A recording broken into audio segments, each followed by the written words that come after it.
Alhamdulillah pada Allah yang Maha Kuasa atas kesempatan yang diberikannya. Izinkan saya Zulkifli dari Universitas Hukumat menyampaikan sebuah orasi dengan judul "Redupnya Nilai-Nilai Demokrasi Akibat Melemahnya Semangat Pemberantasan Korupsi".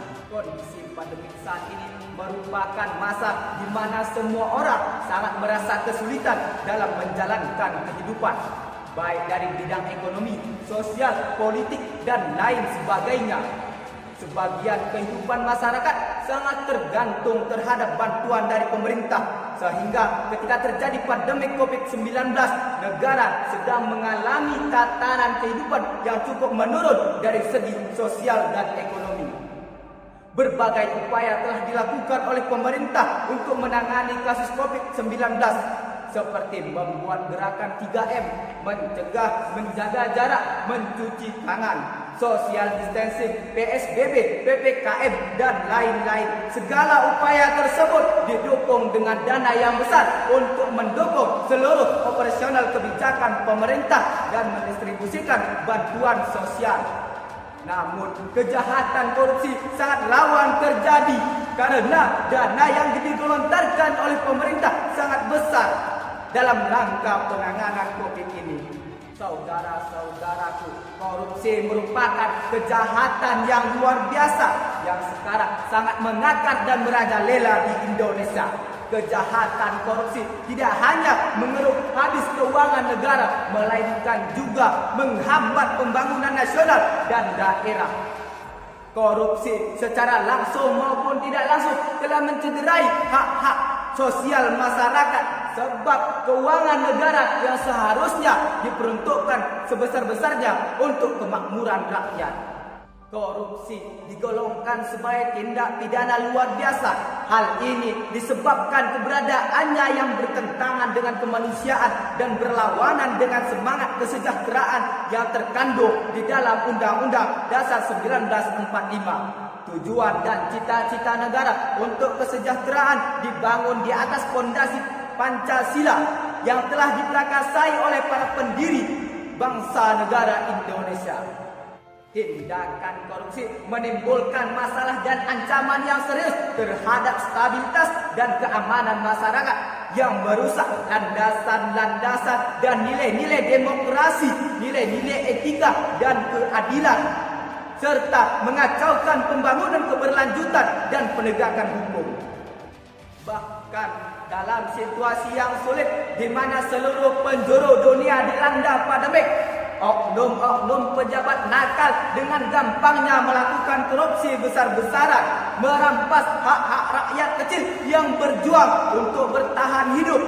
Bahkan dana yang seharusnya dialokasikan untuk pemenuhan masyarakat kecil dari kehilangan pekerjaan akibat pandemik justru digunakan untuk kepentingan pribadi.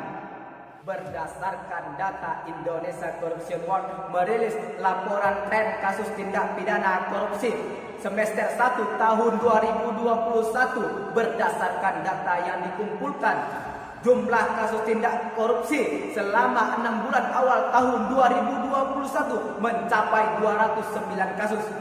Jumlah ini naik dibandingkan pada periode yang sama di tahun 2020, yakni 169 kasus. Pada 6 bulan awal tahun 2020, nilai kerugian negara akibat korupsi sebesar 18,173 triliun rupiah. Kemudian pada 6 bulan awal tahun 2021, nilainya mencapai 26,83 triliun rupiah. Dengan kata lain, terjadi kenaikan nilai kerugian negara akibat korupsi sebesar 47,6%.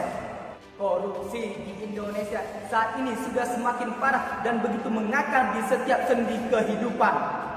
Peningkatan kasus korupsi dari tahun ke tahun semakin meningkat, baik dari segi kuantitas maupun kualitas. Meningkatnya tindak kasus pidana korupsi yang tidak terbendung akan membawa bencana dalam kehidupan baik berbangsa, bernegara, bahkan perekonomian nasional. Maraknya kasus tindak pidana korupsi tidak lagi mengenal siapa, mengapa, dan bagaimana. Dalam hal ini, tidak hanya pemangku jabatan atau kepentingan saja yang melakukan tindak pidana korupsi. Baik di sektor publik maupun privat. Akan tetapi perbuatan korupsi sudah menjadi suatu kebiasaan yang melekat, susah untuk dihilangkan. Bahkan semakin sering dilakukannya kampanye untuk membasmi korupsi yang terjadi, justru sebaliknya banyak yang terseret kasus korupsi.